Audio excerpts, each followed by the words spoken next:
On the construction aggregate side, what is Surestrike doing? What do you offer to the market? Yeah, so we make a hydraulic impact hammer, Okay. Which is an alternative to the standard conventional hydraulic hammer that you would see in the marketplace. Okay. Where we shine is in the oversized processing on the front end, reject material, oversized steel, difficult jobs that a standard hydraulic hammer struggles with. Okay.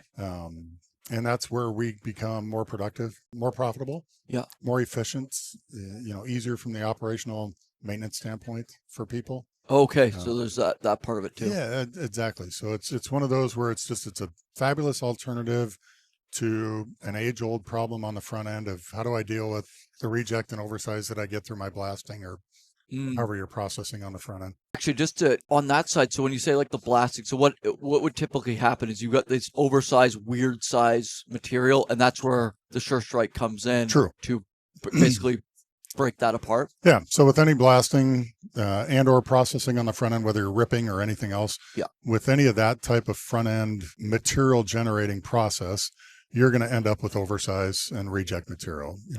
If your blasting is such that you really don't end up with that, you end up with too many fines and it becomes really inefficient and unproductive for a company to do it that way. Okay. So you'll typically end up with material that's quite a bit larger. Yeah. And you have to deal with that.